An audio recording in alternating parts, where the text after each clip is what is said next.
Hey guys, it's Danielle with D Crochet. Welcome back to my channel. I'm showing you a mug with the Little Mermaid on it, a travel mug with the Little Mermaid on it because my face is having some blemish situations happening, so I'm not gonna put my face on camera. And it's late in the evening, so I just didn't feel like subjecting you guys to that. Anyway, that's not why we're here. We're not here to talk about the blemishes. Although, if you have some good skincare tips, like, please hook a sister up, please.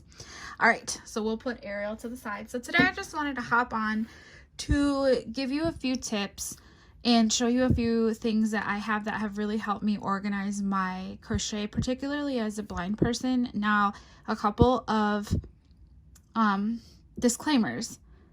First of all, I am not the one and only blind person who has ever walked the earth or crocheted, so I am not the authority on this. This is just the stuff that works for me. Second of all, these videos are not sponsored, so all the stuff that I'm showing you I purchased out of my own pocket, or sometimes Brian's pocket, but it's not anything to promote any specific brand or anything. These are just my personal preferences. And also, just because I show you a particular item or product doesn't mean that it's the only one that will work. These are just the things that work for me.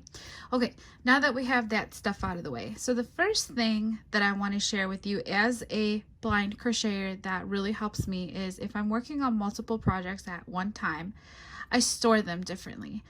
And what I mean by that is, the system that works for me is I have my projects in their own project bags, and they have the corresponding hooks, and then they have the corresponding accessories in the bag with them. So if I'm making a shawl and I know that I'm going to attach a shawl pin to it when I'm finished, I will put that shawl pin, the yarn for the shawl, and the corresponding hook that I'm using in that project bag so that it's all together. So for example, here on my very cluttered desk, I have my dumpling bag.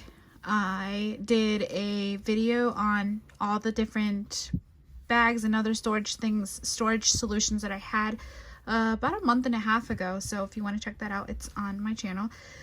But this dumpling bag has a baby blanket in it. Now, this dumpling bag is something that I carry with me back and forth between our room and the living room and the crochet room. So that stays home also because this ball of yarn is huge. It's Bernat Baby Sport yarn, and there's over 1,200 yards of yarn in this skein, so it's pretty big. This is a little bit bigger than what I like to carry to work, although I have been known to carry a big mama bag like this before to work, but that's not my everyday bag. What I currently am using as my everyday bag is a brand new to me project bag from Erin Lane Bags. It's a drawstring, one of her large drawstring bags, and the print on it right now is Demi, which is her female sheep little mascot. And so the bag itself is a royal blue / royal purple, I can't really tell, but then it's Demi and then the words Yas Queen, because I love that saying, and it's a cute bag, and Brian just got it for me, and I love it. So this is my everyday bag. So what I mean by my everyday bag, what I mean when I say my everyday bag is this is the bag that I spend the most time with. I carry this one with me to work. I crochet during my lunch, during my breaks, on the bus.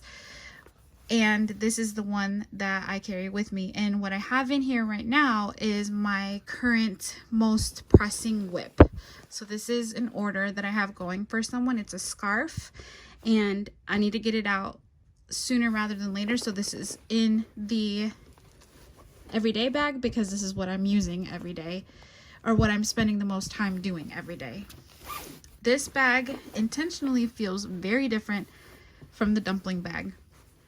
The dumpling bag is soft, it's squishy, there's not a lot of form to it. The drawstring bag is more stiff, it is a more square shape. It tends to lie flatter because the skeins of yarn that I have in here are smaller than the big skein that I have in the dumpling bag.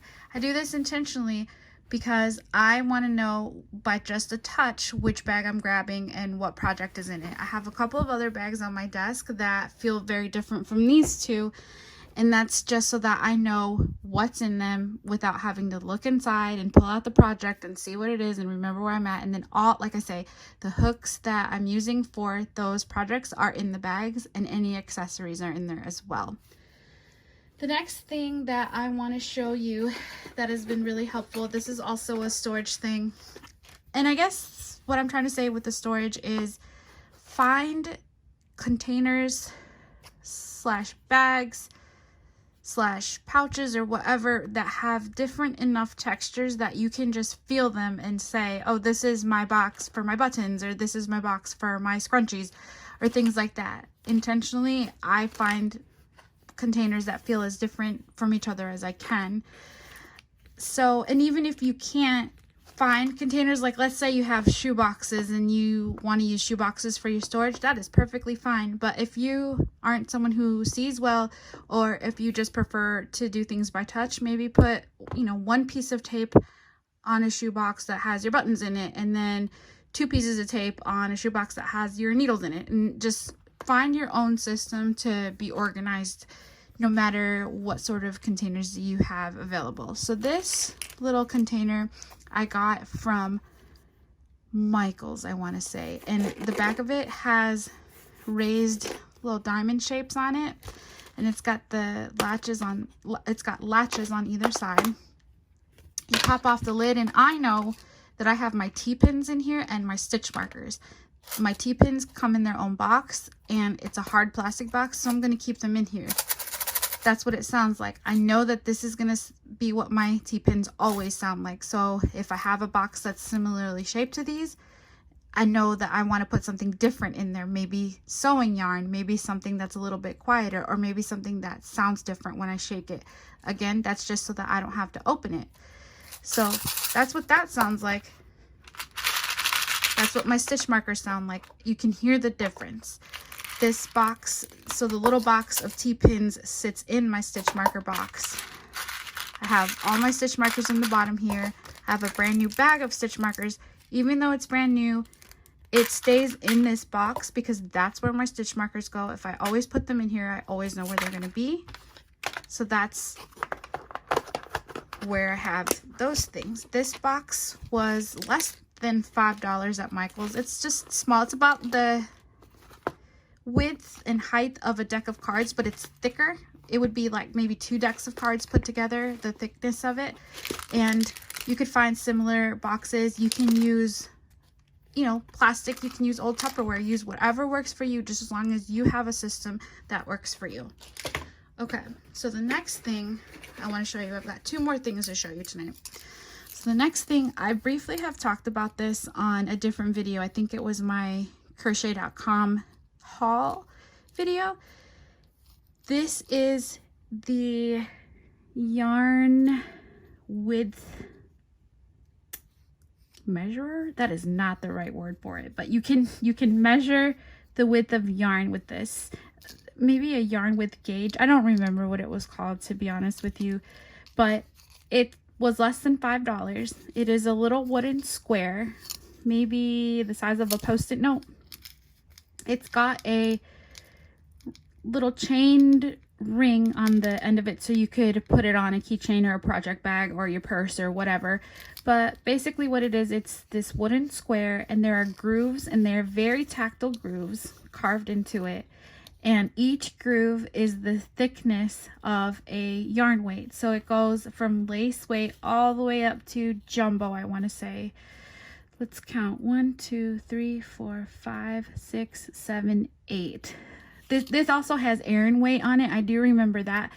But this has 8 widths. So each little groove is the width of a yarn weight. And you can use this, let's say if you have a skein of yarn that you find in your stash and you don't have a label with it and you don't remember what width it is, you can put that strand of yarn, lay it in the grooves until you find the one that it fits into.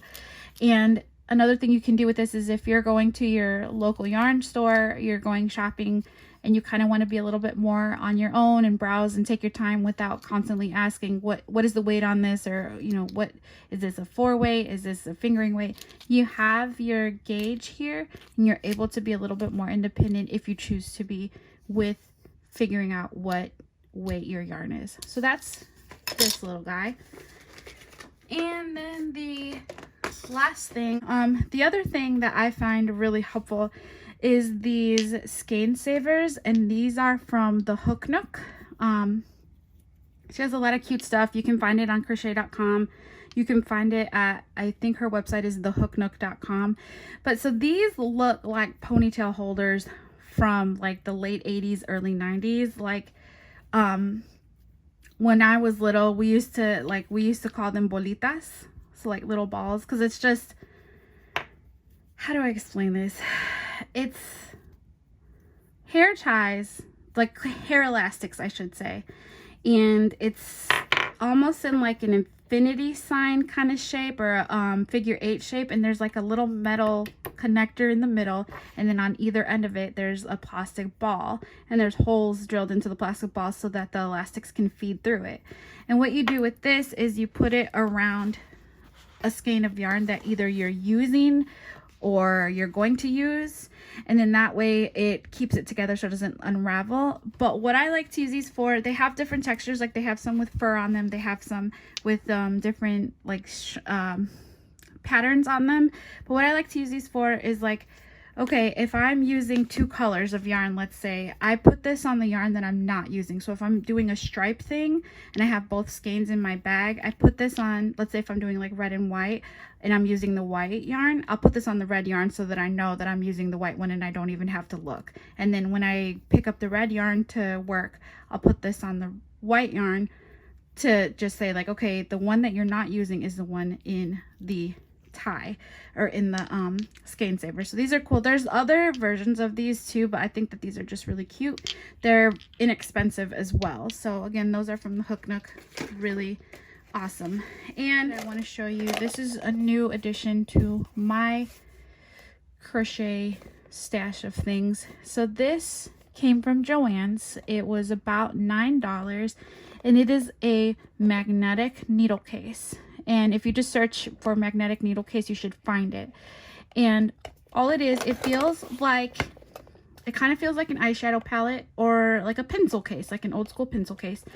It's got a clear lid, and I chose clear pink because it's me. But I think they had a teal one, and I think that they had a purple one as well. But it's just hinges open, and when you open it, the bottom of it is completely magnetic. And so if you have metal needles, metal tapestry needles, or metal sewing needles, or metal yarn needles, whatever you have, they will stick onto the magnet. They'll be attracted to the magnet. They'll stick here.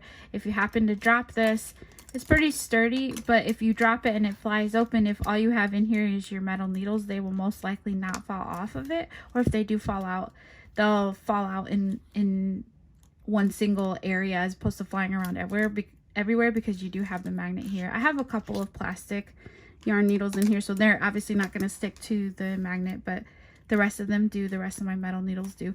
The other thing that I have in here is I have some metal scissors. So these are my collapsible scissors that I like to travel with. I have a couple extra pairs in here. The reason I put them in here to begin with is because I thought that they would attract to the magnets. They don't, but they fit in here nicely. And I guess the way my brain works is like metal needles, metal scissors, so they live in here too. So this is also something that you could toss in your bag if you wanted to put your knitting needles in here or your crochet hooks in here. You could do that. I don't know if a hook with an ergonomic handle would fit in here, but if you have wooden hooks or the metal hooks without the handles, they would be fine. And then I think that these are, I think that this is tall enough for a knitting needle, but I'm not 100% sure. But anyway, that's just another storage solution. Again, this feels very different than all the other storage things that I have, and I did that on purpose. So anyway, that's all I had. I just wanted to share those quick tips with you guys. I hope that you find this helpful. If you have any questions, as always, feel free to reach out. If you like this video, give me a thumbs up. If you don't like it, let me know why, and give me your suggestions on how I could make these videos more useful to you. Otherwise, I hope you guys have an awesome night, and I will be back soon. Bye!